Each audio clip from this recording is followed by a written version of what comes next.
Hey guys, welcome back to the channel. Welcome back to another video. And this is a match preview of Newcastle versus Chelsea, which is happening Saturday evening in the Premier League. And I'm super excited to have a very special guest and a very good friend of mine, Kendall, joining back on. She's been on the channel loads, and I texted her this morning like, hey, would you want to do a video later today? And she was like, absolutely. So thank you for the short notice, and thanks so much for coming on. I'm so happy to see you and to talk football again.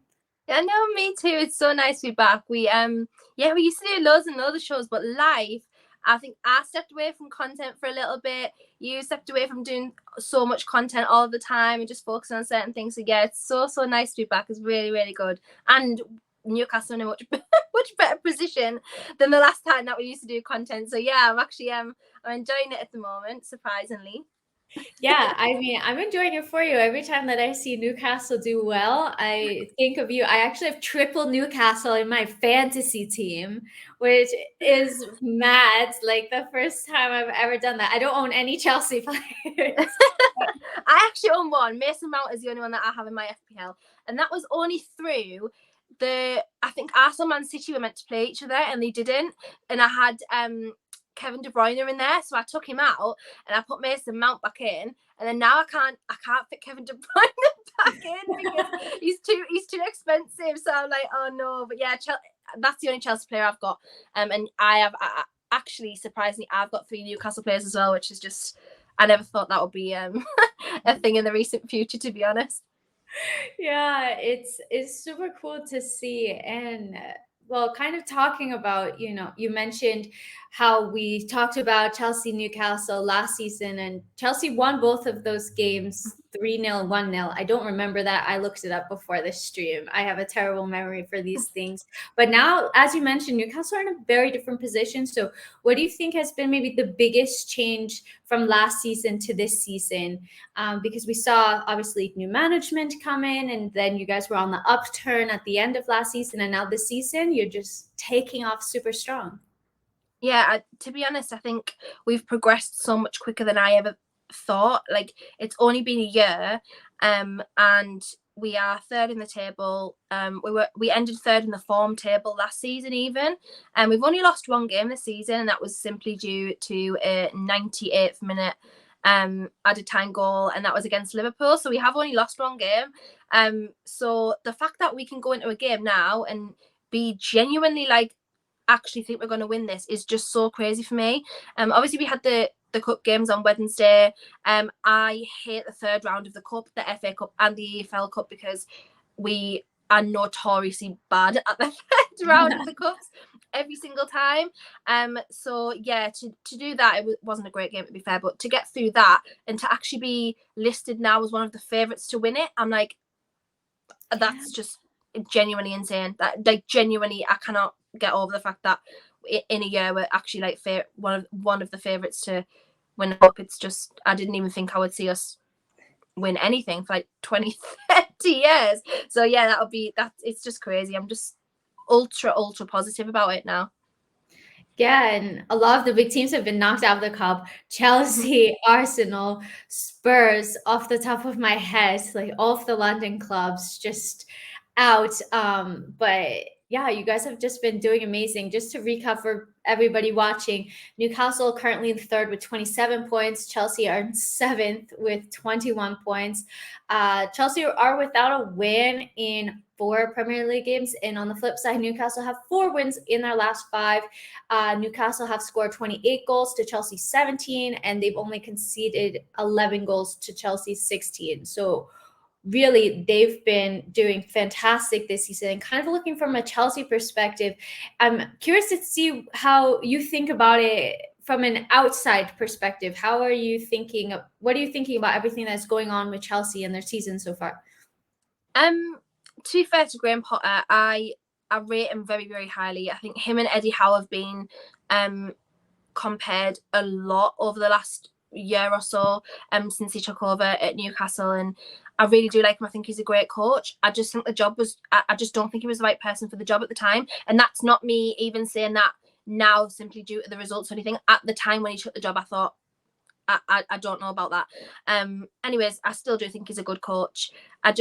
One thing that I really liked Tuchel, and I've been on this channel several times and said that I think he's a fantastic coach, but there was no system, and there was never like a really good style of football under Tuchel, and that's unfortunately very evident now, because you guys have grabbed a coach who is notorious for playing attacking football with Brighton in a really decent system, and it's now almost backfiring on him a little bit, because it's so much more obvious and so much more apparent now that Chelsea just need a better system. And yeah, I just think the job was a little bit tough. But he did also come in after the transfer window, where Tuchel got his players, that the ones that he probably wanted and was directed towards. So yeah, I just think it's just a matter of time. Diego Simeone said it very, very clearly. He said the biggest luxury you can be given as a manager is time, and it's not very often that you're given that. So yeah, I just think Graham Potter just needs time. And in this game, in this day and age, in this modern era of football, it's not very often that you're given time. So it would just be nice to see even if they said, the club came out and said, we're happy to give Graham time, we're happy to give him this long-term project and do a little bit of a rebuild and then get his hands on the January transfer window. That would be fair enough, but you still need to see some evidence that is going to be worth it. So you still need to see results in the short term, because that's what you brought in for.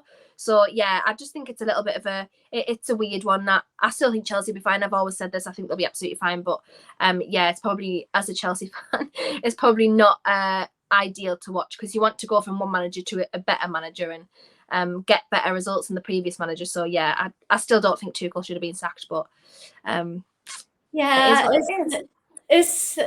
it's like so sad, right? I think like a lot of people had this fantastic not relationship, because we don't know Tuchel, but just like felt this relation to him. Like he just felt that he was Chelsea, and the thing that he tweeted like weeks after just absolutely broke my soul, because he was like, I didn't see this coming, I didn't want to leave. And I think the thing that I try to the thing that I think about is like Chelsea are in a tough spot. We're without some of our best players. So Reece James has been injured for a couple of weeks. He makes a world of a difference. We don't really have anybody that's filling in on that right-hand side. Azpilicueta is filling in a game here, a game there. And I think Ruben is playing like a right wing back position. So I think that's massive. Ben Chilwell's now out injured. Fofana's out injured. N'Golo Kante, long-term injury. We don't know when he's going to be back. Kovacic is coming back from injury. So that's like 5 players that are really first-team players that are out injured. And I think like since I've watched every game, I have seen bits and pieces where it's looked good. Like the attacking patterns have looked stronger, which is something that I felt that maybe got a bit stale previously. But there's still a lot of evidence of, okay, we create some chances, but we don't finish them off, or we're conceding early, or we're conceding and then not getting back into the game and kind of just letting our heads go.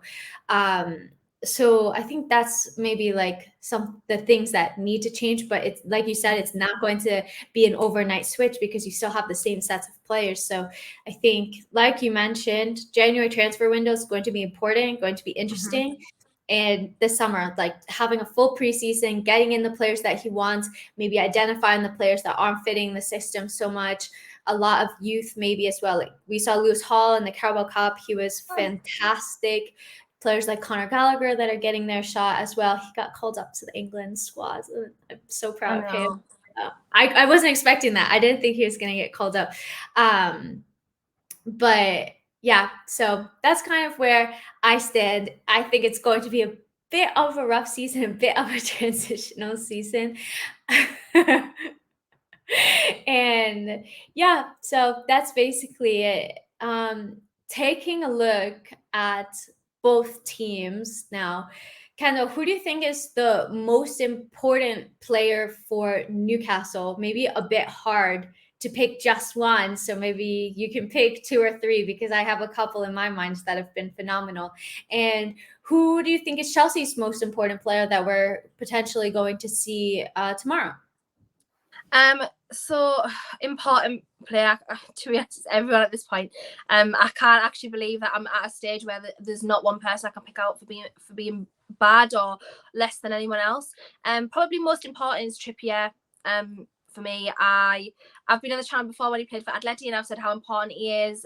He is such a leader. He's obviously our captain now. In just half a season, he's become our captain. That's how important he is. When we don't have him on the pitch, our creativity in our attack is a lot less for it. But obviously him, Bruno as well, specifically because he has just been genuinely immense. He has not had a bad game since he joined, which is crazy.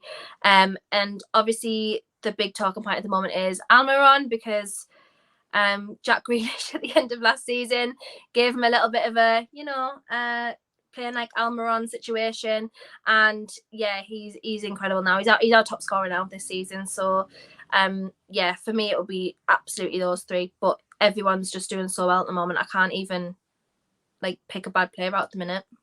Yeah, Chelsea I forgot as well. It would always be Thiago Silva for me, because I think no matter what, he is, again, a little bit like Trippier. He's the leader, he's the enforcer, he is the one that keeps everyone organised at the back. And yeah, so it will be Thiago Silva for me. But I think as well for Chelsea, the surprise for me this season is Kepa, because Mendy was absolutely undroppable. Obviously got into last when you won the Champions League and was in all of the awards, and goalkeeper of the season, team of the season, things like that. And now he's almost like there's no point in you being there anymore. There's no point in you being there anymore, because Kepa has now just had this sudden emergence of like, that is who you bought for all that money initially. He's just so good. So yeah, a little bit of a weed on at Chelsea at the moment. There's players there that I thought were basically written off, and now they're absolutely amazing again. So very, very interesting. Yeah, that's such a good point, because like when we got Mendy and he had that incredible season, I was like, I don't see a way for Kepa to come back into the team. Like, you have this starting goalkeeper that is keeping so many clean sheets, and he's looking super confident, and he just won us the Champions League. And then he got injured. Kepa comes in and he looked phenomenal. Like, he was I saw at one point his save percentage was like 90% or something crazy like that, keeping Chelsea in games. And I think the reason why Graham Potter uses him as well is because of his distribution, because he's very good with his feet. And we've seen a couple of times that Mendy, like, I don't know if he gets like a little nervy, and I don't know, but you see, like, he's conceded a couple of goals because he took too much time with the ball. And obviously Kepa's injured at the moment. Mendy's been filling in, and he's done a good job. But yeah, I think if Kepa's fit, it seems to me that he's the starting goalkeeper, which is pretty insane. And I love what you said about Thiago Silva as well. I think that to be playing as many, I think he played the most amount of minutes, or the second most amount of minutes out of any Chelsea player under Graham Potter so far. I could be completely making that up, but I saw some tweet today about that, and he's 38. Like, I want to know what he's doing, because that's just insane. He's so good. But he's so good. Who would you say, or like, what would you say is any area that Chelsea could potentially try to target or take advantage of? Is there any kind of weak point in this Newcastle side? I want to say no. Obviously, of course there is, because not every team's perfect. It will probably be simply the left-hand side, because now the left-hand side used to be our strongest side, and now it is suddenly switched over. Obviously, with Trippier, and with that, he almost has the partnership like he did with Llorente at Atleti as well. He has now got that with Almiron. So our left-hand side, obviously, we've been playing Dan Burn there, who we initially did sign as a centre-back. He's been doing a decent job, don't get me wrong. We have still only lost one game. And that was, I believe that was probably like end of August, early September. But Yeah, probably the left-hand side, because Alan Saint-Maximin has just come back as well. It was his first game midweek after a long period of injury. So he's just come back into the fold, so he's not fully like up to speed yet. So yeah, it'll probably be the left-hand side. But other than that, we've got the best defence in the Premier League at the moment. So we've conceded the least goals. And yeah, so it will probably be the left-hand side, but really not much. Yeah, defensively, like I trust us now, and I've never ever genuinely trusted a Newcastle side defensively because historically we've just not had great, specifically fullbacks, just not had great fullbacks. But now at the moment we're doing fine defensively, so it's a little bit surprising. But the thing is, Callum Wilson is not going to play tomorrow. Oh no, he's in my fantasy team. So if he does, I'll be very surprised. If he does, it'll be Chris. I think it'll be Chris Wood. But yeah, if he plays, I'll be very surprised. He's ill apparently, and he's training away from the rest of the squad. So I'm led to believe that it's probably COVID related.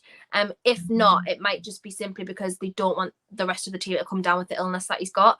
But it just seems a bit strange that he's not with the squad. He's not anywhere near the squad. Unless it's, I don't know, a stomach issue or like a norovirus or whatever. But yeah, I think it won't be Callum Wilson. It'll be Chris Wood tomorrow. So maybe we might struggle a little bit goal wise. But if Almiron's playing, he's fine. He's a goal scorer now. We don't need to worry about that anymore. So yeah, we'll see. Yeah, it's insane. He scored so many goals in a row as well, and I brought him into my fantasy team because I was a little bit on the fence about it, and then I was like, he keeps scoring, like I'm just gonna do it, and then he's like the only player that's gotten returns for me. But from a Chelsea perspective, I think our right hand side is probably going to be a little bit weaker. I'm not sure if Aspie's going to play or Ruben Loftus-Cheek on that right-hand side. And that's a little scary knowing that your right side is strong, your left side is strong. Our left side, like we're kind of having makeshift defense with so many players out injured, and we're struggling to score goals as well. So I'm scared for this game. Like you guys are listen, right? Eddie Howe's is one manager of the month today, and there is normally a manager of the month curse historically in the Premier League. We luckily for us, we've won it at the time. We've only got one game left, so I'm like, if this is the time to go wrong, it's now. We're gonna have the manager of the month curse, but at home we're unbeaten this season, so it's like Chelsea are gonna have to really, really, really, really show up tomorrow. Because the atmosphere is back at St James's Park now, which was gone for a long, long time, which has definitely helped spur the players on this season. So I can't believe that I'm actually going into a game tomorrow being like, yeah, you know what? I'm actually not worried that we're going to get like genuinely annihilated at St James's Park by Chelsea. So I just can't believe I'm thinking that at the moment. But yeah, it's going to be very interesting to see what happens tomorrow. Very, very interesting. You guys need to win. We've got manager of the month curse on our back. And I'd rather have that than like needing a win because we haven't won in however many games. I think it's gonna be like an interesting dynamic as well because it's the last game before the World Cup. And Thiago Silva spoke about it a bit, that you have in the back of your mind, like, I don't want to get injured before the World Cup. I don't want to do anything. So do you think that that's going to play into the dynamic and maybe players are going to be keeping it a little bit safe? Yeah, I think so. I think there'll probably be not a verbal agreement, but there'll probably be a mental agreement between everyone that is going to the World Cup tomorrow on that pitch that they don't want to exert themselves too much. And to be honest, I think probably both managers will make a few changes to the squad. Obviously, we were without Callum Wilson, who was meant to be going to the World Cup. And then we've got Trippier and Pope, who are going with England. We've got Bruno, who's going with Brazil. Shah, who's going with Switzerland. So there is a couple of people in there that we realistically don't want to get injured before the World Cup. So I wouldn't be surprised if there'll be a couple of changes. I think, to be honest, I think it'll probably be a flat game tomorrow, just simply because of that. No one will want to go all out unless maybe the players that aren't going to the World Cup for their respective teams. Almiron's not going, for example. Botman hasn't been called up for the Netherlands. So yeah, there'll probably be a couple of people in there who want to prove a point now. Yeah. But yeah, it'll be a strange game. We're not used to this. We have never had a mid-season World Cup, so it'll be interesting to see how the game goes tomorrow. Yeah, it feels really weird that the World Yeah. Cup is like basically here. So weird. Because it's always in the summer, and then now it's just like Premier League, Champions League, Premier League, Champions League, like cups, whatever. And then now it's like, oh, there's a World Cup, and Yeah. there's so many players that are missing it because they're injured, which is so gutting as well. No. Um, going looking at the teams tomorrow, I'll give my predicted Chelsea starting 11. I have a really hard time predicting these things actually because Yeah. we're always changing formation. So I don't know if we're playing a back three, back four. It's like 50-50 at this point. Um, I'm gonna say for the sake of it, we're playing a back four. Mendy in goal. I don't think Kepa's back yet. I think it's going to be Aspie, Chalaba, Thiago Silva, Cucurella. I love saying his name. Every time I say his name, it makes me It's a happy. good name. It's a good name. It's a fun name. Jorginho, Kovacic played against Man City midweek, so I don't know if he's going to be fit to start. So Jorginho and someone in the middle, maybe Ruben, Jorginho and Ruben, Mason, Aubameyang. I'm struggling. Who plays on the wings? Maybe Sterling? Aubameyang, Sterling, maybe. Maybe we'll see that. I don't feel like Sterling's been playing so fantastic recently. I really like Raheem Sterling as well. I think he's such a good player. And when Chelsea signed him, I was like, oh, like that is such a sign that I would want. And I was like, that is honestly such a great sign. It just hasn't worked out. For whatever reason, I'm not entirely sure why, but yeah, it hasn't worked out as of now. Anyway, he started off really well though, and I was like, oh, see, that I knew it was going to be good, going to be fine. And then yeah, he just fell off a little bit just with the change, but yeah, I still think he's such a good player. Yeah, it's interesting because I know for a couple of games he was playing as wingback, and I was like, okay, this is absolutely not his position. It's completely new to him, and defensively, it's just like a lot of defensive duties compared to just kind of staying in the final third and attacking. But recently, I don't think he's been deployed as that, so I'd be curious if anybody has more tactical knowledge than me what's going on with Raheem Sterling and maybe some differences in the positions that he's been occupying. But before we wrap up, I thought it could be fun to do a combined 11. I wish I was good with graphics and could put it on the screen. It's something that I have to sort out. I'm going to try to sort out my graphics during the World Cup and take that time to sort it. So deal with me for now. But right now, it's just going to be verbal. So it's hard. So, Ken, I'll basically give you most of the decision-making power here, and you guys deserve it because you're playing way better. In goal, Pope or I don't know. We've had 50-50, so I feel like we can't even go up on goalkeeper because we don't really know.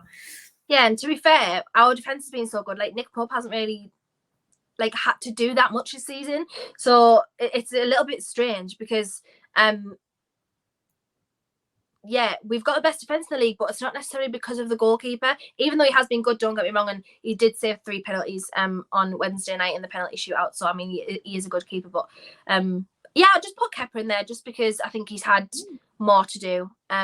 Just simply because, and as you say, one of his at some point his save rate was over 90%. So yeah, I'll just put Kepa in there. But that genuinely could just be that's just a choice that I'm making. Nice. Because I think across the board, I'm actually genuinely surprised at how many Newcastle players I'm going to try and put in here. Well, thanks for giving us one. I'm not sure if he's fit. Like I haven't seen the press conference because I've been working all day. I'm gonna try to. I put Kepa fit and it just didn't come up with anything. It came up press conference, Graham Potter. I really should know this. Well, I'll look into it. But the defense 4-3-3, or sorry, the defense, the lineup. My brain is freaking mush right now. I actually didn't even know it was Friday. I just remembered, like, oh, tomorrow's the weekend. What are days of the week when you work every day? Facts. Facts. So I think a 4-3-3-ish like Yeah. could be flexible, but who do you have in defense? Trippier has to go in there for me, 100%. Yeah. Left back wise, we've been playing Dan Burn there, but I mean, to be honest, he's been totally fine. But who do you guys play at left back? It's not me Chilwell. Obviously, he's injured, isn't it? So Yeah, like it's been Chilwell or Cucurella, kind of like a left back or left wing back. And since Chilwell's injured, it's going to be Cucurella. And also, Lewis Hall played as left wing back in the Carabao Cup, and he was like really he good, was really good. starter. Really good. I would love to see him play, by the way, because I thought he had a fantastic performance, and he didn't even look so phased to be playing against Manchester City, and he was just pulling off like this incredible performance. So maybe he gets rewarded and we see him. But I would say for the purposes of this, Cucurella is probably the starting left back. How have you found him so far? Because I see a lot of mixed reviews on Yeah. him. So he started off the season really strong. Mm-hmm. And then I didn't realize, I saw that he actually was hospitalized. And I don't know if he lost 5 kilos or 5 pounds. It's a big difference, but it was one of those. And so he's come back. And I think that his poorer performances have kind of coincided with him coming back and being super ill. So he hasn't been as strong as he started. But I think that there's also been just a lot of change in the team and a lot of change in the back line. Like we're constantly changing it. We're changing if it's a back three or a back four. So I would say he's been pretty average. Okay, that makes sense. I think it'll be Thiago Silva and Botman in the middle. That is who I would have. Yeah. Because there was no Chelsea combined team that I would leave Thiago Silva out of. I wouldn't even care. I'll put him as striker if I had to. There would just be no team that I would leave him out of, so he has to go in there for me. Botman for us as well, because I think Botman is so good. I'm so sad he didn't get called up for the Netherlands, because at this point I don't know how, but everyone keeps calling him Baby Van Dijk. So yeah, Botman has to go in there for me. Left back's a bit of a strange one, because we signed Matt Targett permanently, and then he got injured and Dan Burns started playing there, and then like Matt Targett just never got back in the team because Dan Burns been totally fine. And to be honest, I was actually like almost thinking, oh my god, Dan Burns actually might get called up for England, because we had so many left back problems and like full back problems. Everyone was injured. I was like, Dan Burn might actually be going to the World Cup. But obviously, I'll just base it purely on fitness. And obviously, every single player that's available, it would have to be Chilwell if that was in there. Obviously, I know he's not fit, and he's going to be out, but it would just be Chilwell 100% in there for me if I had to choose and everyone was fit. Yeah, we can do it. Like, why don't we do it if everybody? Well, yeah. Maybe excluding Conte because he's like nowhere close to being fit. Yeah. We can kind of do like an ideal if everybody's fit, and then okay, maybe this is the more realistic one. I would maybe throw Cucurella in there just because he's like a natural left back. Cool. So in the middle of the pitch, Chelsea options, we have Jorginho, we have Kovacic, and N'Golo Kante is just injured, so not an option. And Ruben's been playing there as well, but not his natural position. What about for Newcastle? I think Bruno and Joelinton would both have to be in there, because they're just so good. They're literally so good. Bruno's so good. Like, Bruno would literally start for every single team in the world. That is crazy. I saw that we were targeting him, and I was like, no way is he going to Chelsea. what are we doing? It's almost weird to me because I see these rumours now, and I'm like, you know what, we can actually hold on to him now. That would never happen to us in the past. We've never been able to hold on to, like, well, to be honest, we've never really had a player that everyone wants, realistically. So it's like, we've got one, and at the same time we can actually keep him. So it's crazy. Like, genuinely so strange for me, so strange. And probably the third spot, that's been a little bit of a weird one for us as well, because we have mixed it up a bit. Sean Longstaff's played in there, Joe Willock's played in there, but it will probably be a Chelsea player. Probably, I really like Kovacic. I think he's one of the most underrated midfielders in the Premier League. I've said this so many times. I really, really like him. I don't know how he's been this season, but just in terms of in general, I really like him. So do you want to say Bruno and Kovacic? Yeah. Final answer? Okay. And then going forward, so we have 4 spots left.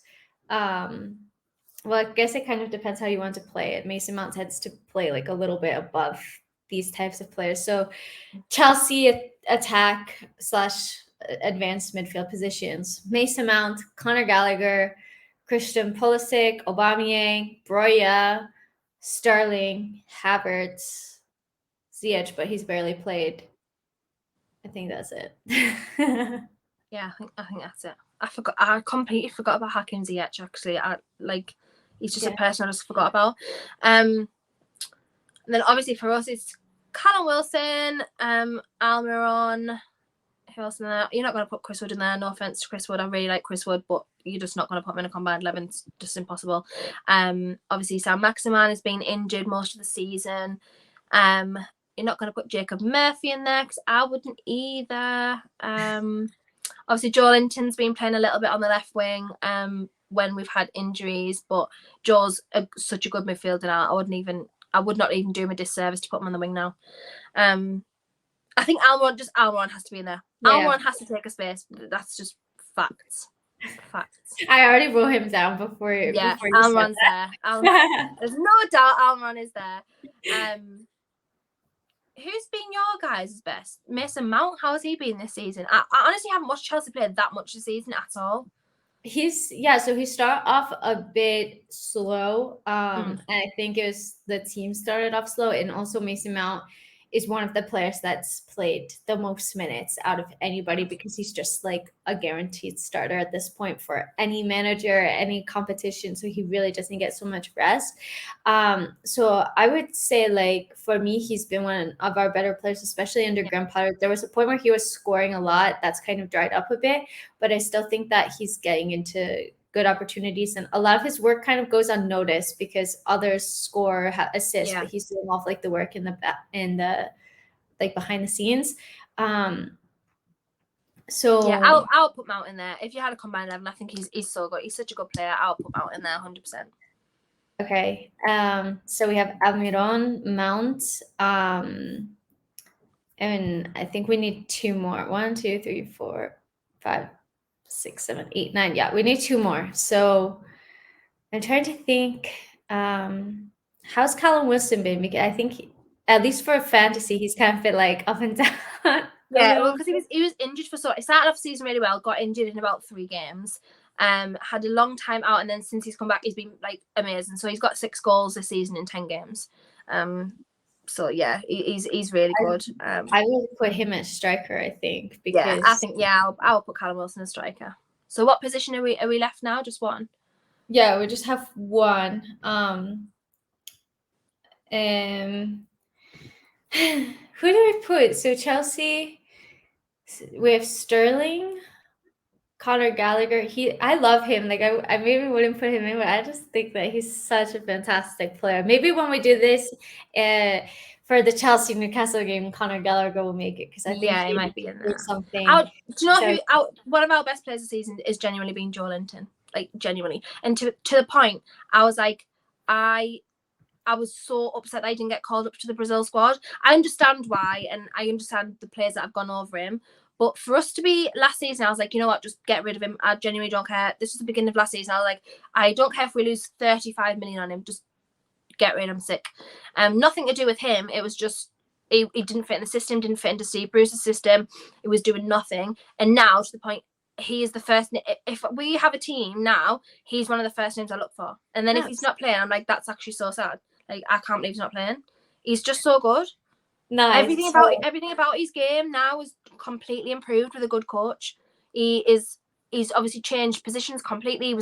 We bought him as a number 9. He's now a central midfielder, and he's one of the best in the league at it. It's just crazy, absolutely crazy, his turnaround. And other than that, it would be Sterling for me, because I just think Sterling's so good.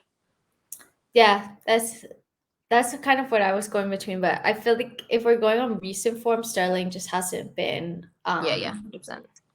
If you're going on recent form, it would be Joe Linton, and he can play on the wing. Sterling's on the wing. So I'm not really sure like what formation we're playing, so maybe you can help me out with that.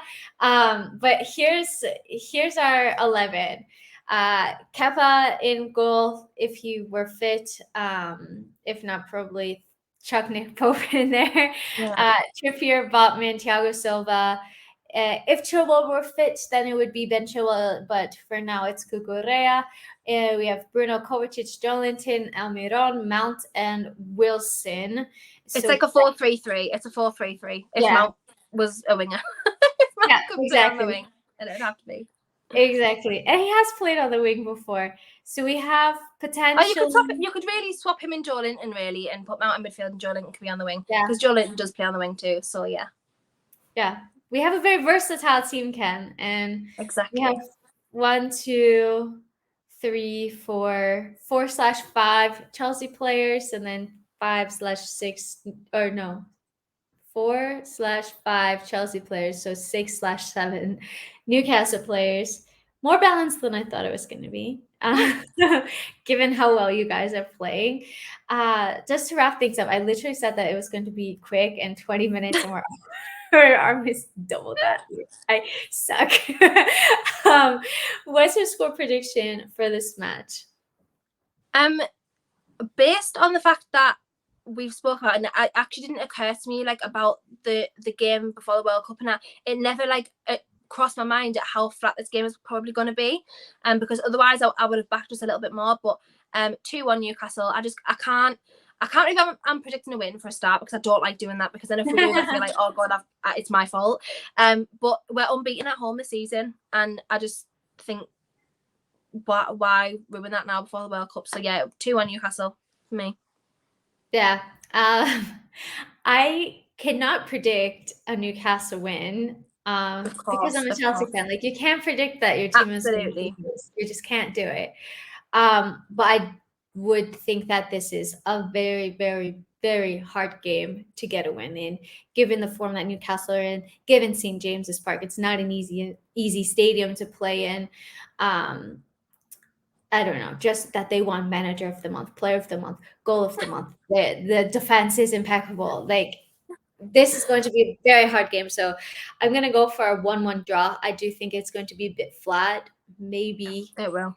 Maybe that can play to our advantage. I wouldn't be surprised if I saw 0-0 with them. Yeah, no, me either. I wouldn't be surprised. Yeah, so maybe it comes down to like a piece of magic in this game from either side as well. Maybe a 1-0 surprise there. I don't know. But Ken, thanks so much for joining me. It's been so lovely to have you on and share all your Newcastle knowledge. I haven't really hyped people up so much for this game, but I think it's going to be an interesting one, to say the least. So thanks so much for coming on, and let everybody know where they can find you. Yeah, you can just find me here, Kendall Rowan, on all my socials, YouTube, Twitter, Instagram, Twitch, anything like that. It is all Kendall Rowan. So yeah, you'll find me if you need to find me. And obviously the latest episode of The Overlap is available on YouTube now. If you just type in The Overlap, that should be available with Gary Neville and Jamie Carragher, which I was on them. So yeah, go and check that out as well. And there is Chelsea talk on there. We talk about all the teams on there, all of the Premier League, well, most of the Premier League teams, because some do get missed out, but yeah, most of the teams on there, so go and check that out as well. That's so cool. And guys, thank you for tuning in. I hope that you enjoyed this preview. Definitely make sure to follow Kendall, and make sure to sub to the channel if you liked it. Plenty of content coming up, and we have a World Cup, which is absolutely mad. So hope you guys have a great rest of your day, evening, whatever time you're watching this. And until next time, I'm out. Bye.